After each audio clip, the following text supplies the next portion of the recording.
movimentos juvenis judaicos têm importância histórica no ativismo da comunidade. Há movimentos de diversos tipos e ideologia, da esquerda, de direita, apartidários, ligados aos escoteiros, enfim, um pouco de tudo. E você deve estar se perguntando, e eu com isso? Esse é o podcast do IB, o Instituto Brasil-Israel, que pretende falar sobre as relações entre os dois países que parecem estar se fortalecendo. Eu sou Anita Efraim, jornalista, judia e fanática por futebol. E eu sou Amanda Hatzira, professora e pesquisadora de temas relacionados à cultura judaica e sociedade israelense na USP. Nosso convidado é o assessor executivo da Federação Israelita do Estado de São Paulo, responsável pela juventude, Henry Gerson. Oi, tudo bem? Oi, Henry, bem-vindo ao podcast. Obrigado. E para facilitar, a gente vai chamar os movimentos juvenis judaicos de Tnuot, que quer dizer movimentos em hebraico. Então, só para começar do início aqui, Henry, explica para os nossos ouvintes o que são as Tnuot, ou seja, os movimentos juvenis. Bom, para a gente ser o mais claro possível, as Tnuot, elas são grupos de jovens, crianças e jovens, na verdade, liderados por jovens que praticam a educação não formal. Ou seja, eles se encontram, normalmente aos sábados, e falam sobre os mais diversos assuntos. Sobre Israel, sobre o judaísmo, sobre a comunidade judaica, sobre temas relacionados à sociedade em que eles vivem, não é só sobre judaísmo ou Israel, e é uma educação não formal. Então, as crianças e os jovens que participam, eles crescem, aprendem e se desenvolvem através de atividades, diálogos, conversas, várias atividades que não como uma escola formal que o aluno vai, senta e estuda. E tem ideologias diversas nas Tnuot, né? Você pode dar alguns exemplos? Claro, a gente tem hoje em São Paulo, para falar só do estado, a gente tem 10 Tnuot, que é bastante mesmo. Se a gente for comparar com o resto do Brasil, a gente tem estados com duas, três Tnuot. Até uma Tnuot só. Até uma Tnuot só. Então a gente tem muita diversidade em São Paulo. A gente tem movimentos de esquerda, movimentos de direita, a gente tem movimentos mais religiosos, menos religiosos, a gente tem movimentos escoteiros. Então a gente tem diversos grupos, tem para todos os gostos. Então, o que não falta aqui é a diversidade de pensamento. E, além de serem religiosas, são linhas religiosas diferentes, né? Exatamente. Porque você tem movimentos que são ortodoxos, tem movimentos que são, né, de linhas religiosas mais liberais. Dentre os movimentos a gente tem os mais ortodoxos e a gente tem dentro dos próprios liberais a gente tem várias linhas, o que é mais complexo, porque se você entender entre ortodoxos e não ortodoxos, fica fácil, mas dentro dos próprios liberais a gente tem aí 2, 3 linhas, pelo menos. Partindo para uma visão mais histórica, né? Historicamente, as Tnuot têm uma relevância bastante grande. Elas existem há muito tempo, começaram mesmo antes do Estado de Israel na Europa. Durante o Holocausto, quando os judeus foram confinados em guetos, foram os movimentos juvenis que fizeram os levantes, como o famoso levante do gueto de Varsóvia. Os grandes responsáveis foram a Shomer HaTzair, o Abonindror e o Betar. Hoje, qual a importância dos movimentos juvenis para a comunidade judaica? Agora que não tem gueto, ninguém precisa fazer levante. Para que serve? Eu acho que assim, a gente tem os movimentos juvenis e a gente costuma ouvir muito da comunidade judaica e das pessoas, da liderança da comunidade, que os jovens da Tnuá são o futuro da comunidade. E eu estou completamente contra essa frase. Eu acho que os jovens do movimento juvenil são o presente da comunidade. A gente vê que saem muitos líderes das Tnuot, é óbvio que sim, a gente pega as grandes lideranças da nossa comunidade vieram de Tnuot, mas o impacto da Tnuot na vida desses jovens, e não só comunitariamente falando, ele é muito importante.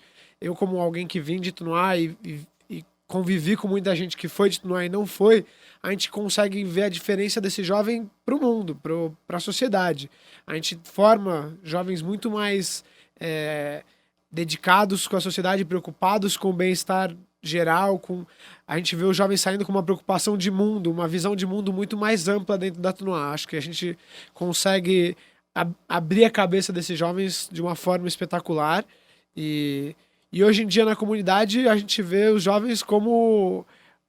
a gente sempre brinca que trabalhar com jovens é ter a melhor mão de obra na mão e a mais crítica.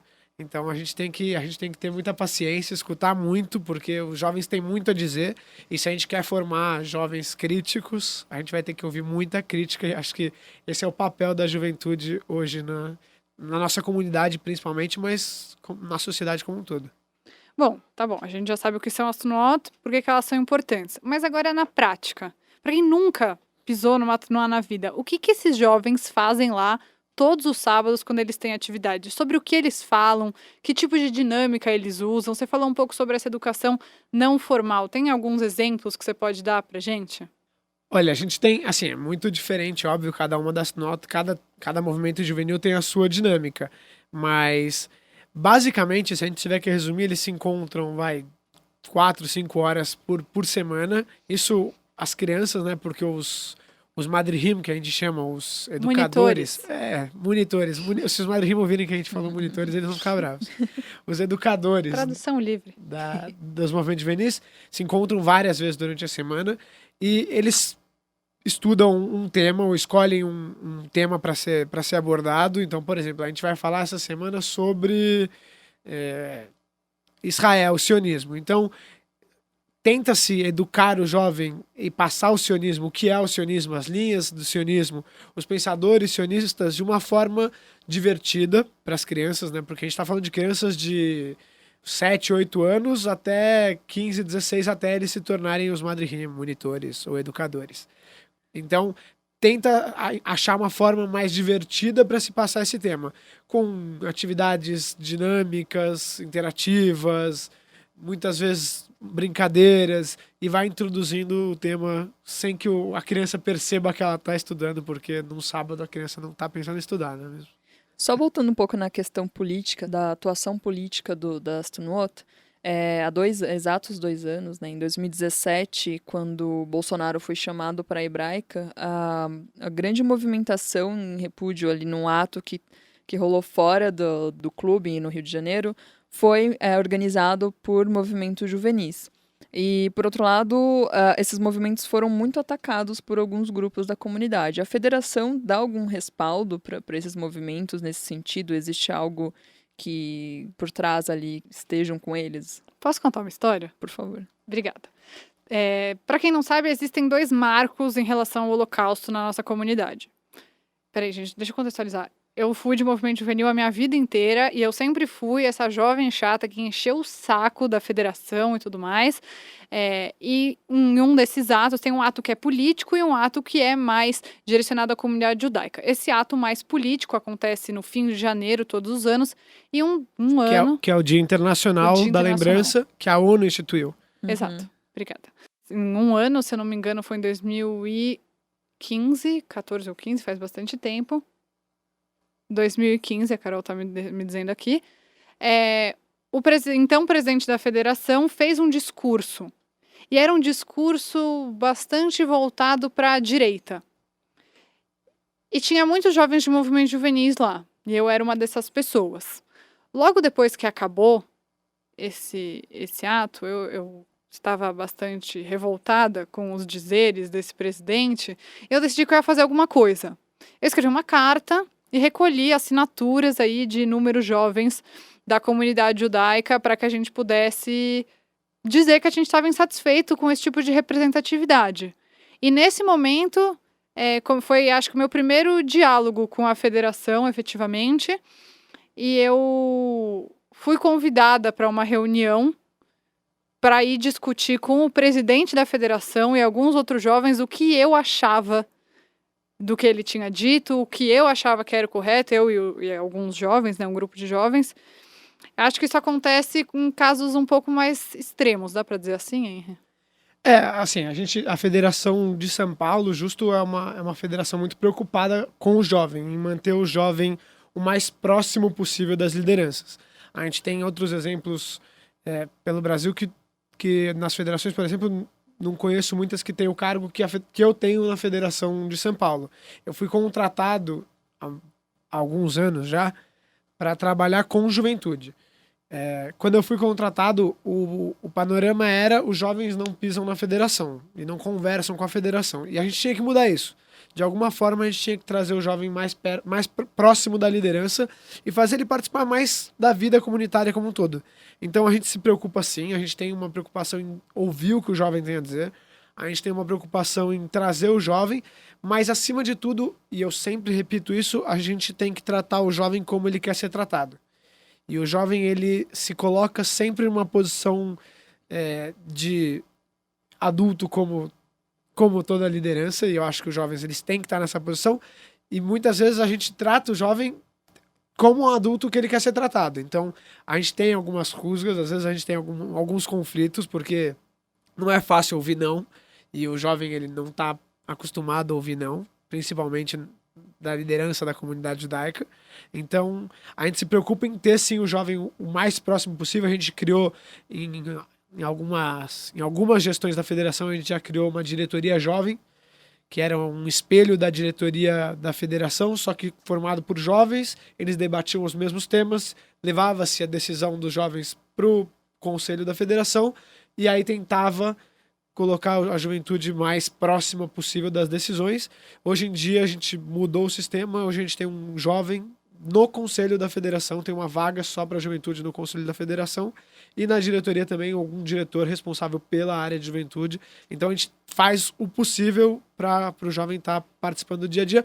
É óbvio que o jovem sempre quer mais, e a gente tenta abrir as portas da federação o máximo possível. Esse exemplo que a Anitta deu é o que a gente tenta fazer. Tem algum problema, tem alguma discordância, a gente senta e tenta resolver juntos, que é a melhor forma. Antes, uma pergunta ainda falando sobre política, Henry, eu queria saber quais as dificuldades desses dois lados. Você está no meio. Você tem 27 anos, você não está mais nos movimentos juvenis, mas você ainda não é um dos dinossauros. Eu sou jovem. É jovem. Um jovem adulto. Jovem. Você está aí no meio do caminho.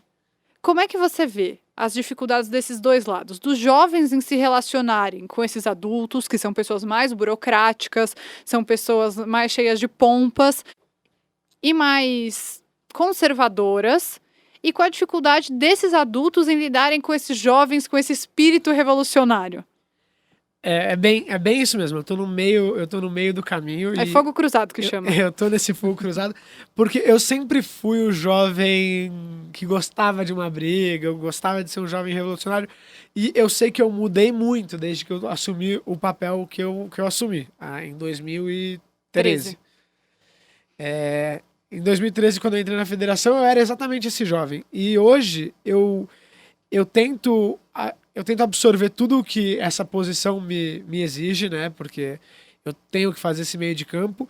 Aí, ao mesmo tempo, tento não perder as minhas ideias de juventude, porque a gente, nesse mundo, né, de política, porque a federação ela é uma representação política da comunidade, a gente tem alguns cuidados. A gente tem que tomar cuidado com o que a gente diz, a gente tem que tomar cuidado em representar a maior parte da comunidade. Às vezes o que um jovem pensa não é a mesma coisa que o outro jovem, então a gente não tem que tomar a juventude como uma massa homogênea. E eu tento me dosar também, porque às vezes quando eu tô falando é muito engraçado isso, porque parece que eu sou como fala? Eu sou bipolar, mas às vezes eu tô conversando com os jovens e eu falo pra eles, não é bem assim, a gente tem que ter paciência, você tem que entender. E aí eu sento com as lideranças, com presidentes ou com diretores da federação, e eu digo, vocês estão errados, vocês têm que entender os jovens. Então eu tenho essa função, eu tenho esse papel, eu faço esse meio duas caras, né? Meio duas caras. Porque às vezes assim, a liderança, e isso é normal também, os mais velhos, os nossos pais fazem isso. Eles gostam de colocar os problemas na juventude. Não, porque na minha época... E é normal. E os jovens falam, esses velhos... E é normal. E na comunidade judaica é exatamente a mesma coisa. Bom, a Anitta já falou aqui que ela foi a vida toda de movimento juvenil. Eu sei que você também, Henry. Vocês acham que os movimentos juvenis, eles contribuem para a formação de uma identidade judaica em uma pessoa? Bom, como eu falei, eu fui da Hazit, um desses muitos movimentos juvenis que existem em São Paulo e em alguns outros lugares do Brasil, e eu não estudei em colégio judaico. Acho que essa é uma informação muito importante sobre mim, porque toda a minha formação judaica foi na Hazit.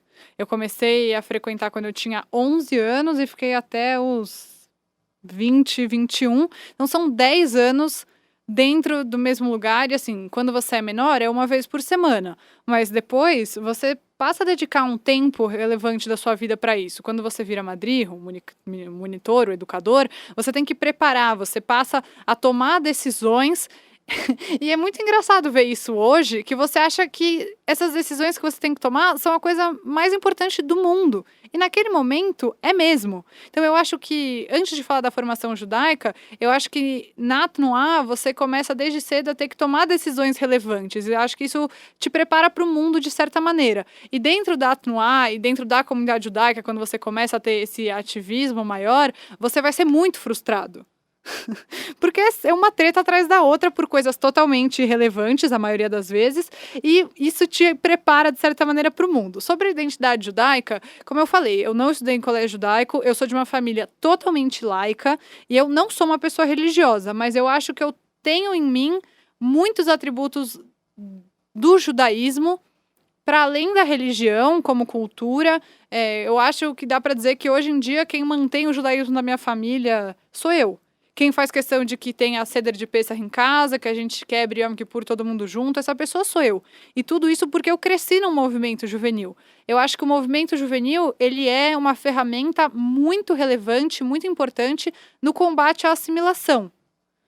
Eu vou tentar definir a assimilação de uma forma concisa. Bom, assimilação é o processo de um judeu se diluir na sociedade e acabar deixando a religião de lado. Posso definir assim? Vocês acham que tá bom? Mais ou menos? Religião, cultura. O judaísmo, as raízes judaicas, judaicas.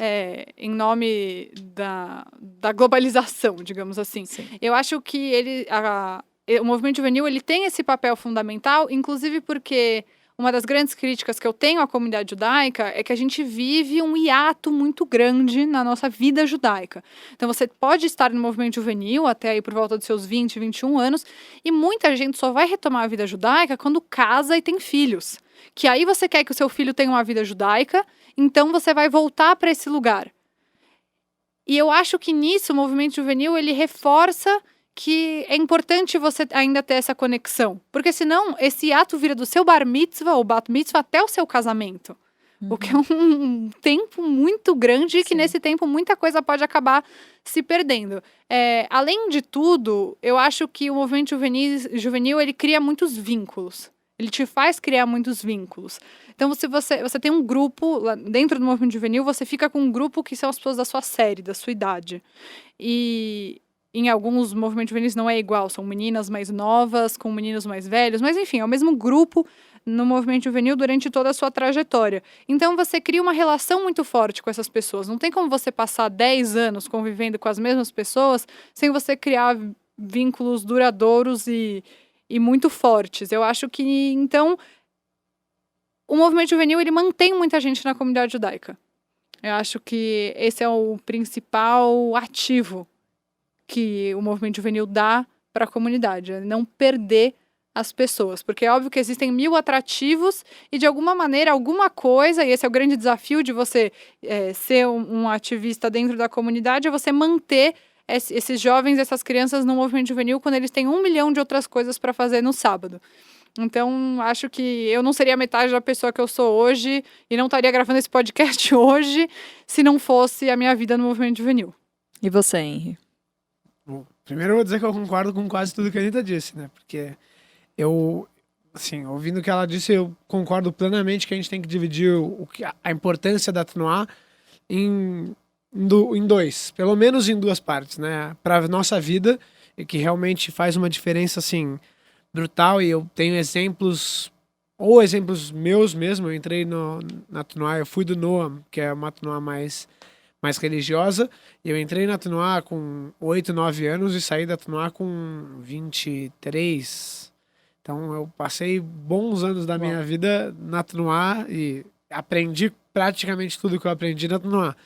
Então, e tomar decisões, que muitas vezes a gente acha que são as decisões mais importantes do mundo e na verdade elas não são, mas às vezes a gente toma decisões que são sim muito importantes para a formação da pessoa. Eu entrei na Tnuá, eu era uma pessoa envergonhada, não conseguia falar com ninguém, tinha medo de dormir fora de casa e era isso. Eu era aquela criança excluída na escola e saí da Tnuá, assim, outra pessoa. Quem me conhece ou me conheceu nos meus últimos anos de movimento juvenil nunca imaginaria que eu era uma criança com medo de falar em público. Por sinal, o que eu mais gosto hoje em dia talvez seja falar em público. Se me der um microfone, a gente vai até.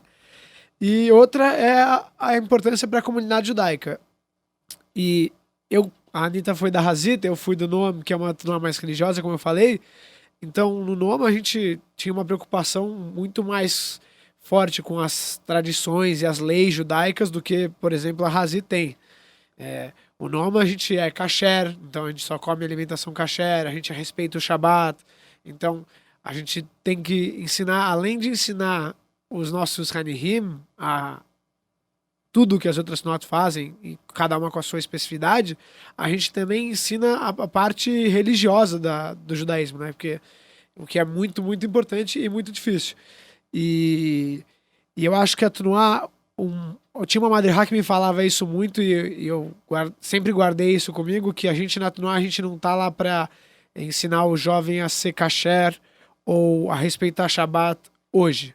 A gente tá lá para dar ferramentas para todas as crianças que participam do movimento, quando eles casarem e terem filhos, eles terem as ferramentas suficientes para saberem como manter os filhos na religião ou no judaísmo da maneira que ele achar importante. Então, para mim é isso, a dar ferramentas para as crianças, para os jovens e principalmente para os madrihim, para os educadores. Eu acho que as crianças passam anos incríveis na Tunuá, mas depois que você vira madrir, depois que você vira um monitor, aí sim você absorve mais do que a Tunuá pode te oferecer. Na Hazit a gente gostava de repetir um clichê que quando você é a criança que está lá recebendo as atividades, que a gente chama de Hanir, você recebe a mágica. E quando você passa para o outro lado, você é um mágico.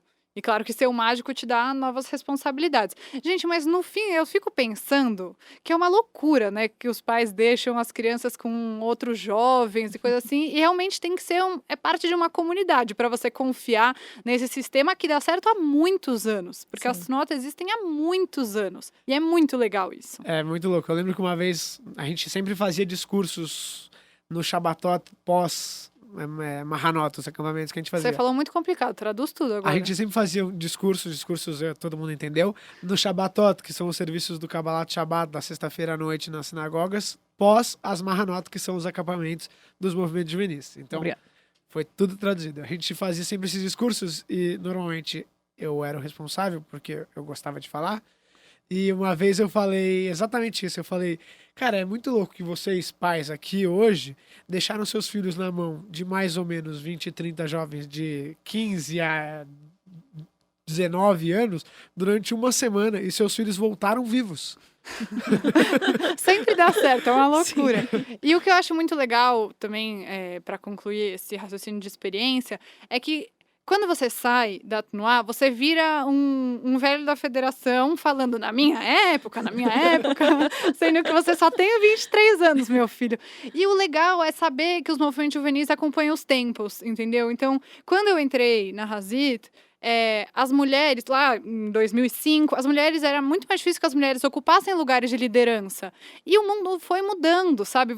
Eu acho que um lugar muito fácil de observar a curto prazo as mudanças do mundo é a Tnuá. Porque hoje a mulher faz tudo que o homem sempre fez e antes não era assim. Ou na época da ditadura, na Hazit as pessoas se escondiam. Porque, enfim, tinham que fugir e se escondiam na Hazit. Então, cada momento da Tnuá tem a sua particularidade. Eu acho isso muito especial. E falando ainda sobre a influência da Tnuá na vida das pessoas, você consegue ver uma relação entre os movimentos juvenis judaicos e o número de jovens indo morar em Israel, fazendo aliá hoje? Ah, com certeza, sem dúvida nenhuma. Bom, cresci no nome a gente tem a cultura, assim como na maioria das Tnuá, de fazer Shnat. Shnat é um ano que o jovem da Tnuá passa em Israel, estudando, vivenciando a sociedade. Então, muita gente que volta do Shnat já volta com um desejo ali de voltar para Israel em algum momento. Alguns deles perdem, mas eu tenho um amigo que fez aliá, e foi da Tnuá a vida inteira, e eu lembro que a gente estava conversando, a gente estava na casa dele, e a mãe dele reclamando, putz, ele vai para Israel, ele vai morar em Israel, ele vai me deixar, e não sei o quê. E no final das contas, ele falou para a mãe dele, foi você que me fez fazer isso, você me colocou na Tnuá, eu passei 15 anos da minha vida ouvindo Israel. Bom, um dia ele decidiu ir para Israel. Óbvio que não é uma lavagem cerebral, mas as notas, elas têm esse papel de ensinar, educar e mostrar o sionismo, principalmente para os jovens. E, bom, quem viveu um ano no Shnat, é difícil nunca ter pensado em fazer Aliyah na vida. Alguns deles resolvem fazer, outros deles preferem ficar no Brasil, mas a Tnuá tem tudo a ver com o número crescente de Eliot no Brasil, com certeza. Henry, muito obrigada pela sua participação aqui com a gente no E Eu Com Isso, e eu espero que tenha ficado claro para os nossos ouvintes que a gente usou muitos termos difíceis, né, em hebraico hoje. Se tiver alguma dúvida, eu e a Amanda, a gente adora falar, podem procurar a gente nas redes sociais, os nossos nomes vocês já sabem. Procurem, por favor, e mandem sugestões de temas e o que mais quiserem por lá. Até semana que vem! E no IB Indica de hoje, a gente vai dar dicas relacionadas a, claro, esses movimentos juvenis. Se você achou tudo isso interessante, tem alguns livros que talvez você queira ler para entender um pouco mais sobre esse cenário. Um deles é Pássaros da Liberdade, Jovens Judeus e Revolucionários no Brasil, da Carla Pinsky, que conta a história do movimento juvenil Abonim Dror. O outro é Fragmentos de Memórias, do Avraham Milgram, que é um livro que tem 20 textos de memórias escritas por veteranos do movimento juvenil, também o Abonim Dror, que foi fundado lá em 45. E esse livro foca especialmente nos 20 anos pós-Segunda Guerra Mundial e traz memórias desse período. Um último livro que a gente vai citar fala sobre outro movimento juvenil, que é o Hashomer Hatzair, é o livro Nós, Mulheres, do Hashomer Hatzair. Você pode encontrar facilmente todos esses livros aí na internet, estante virtual e algumas livrarias.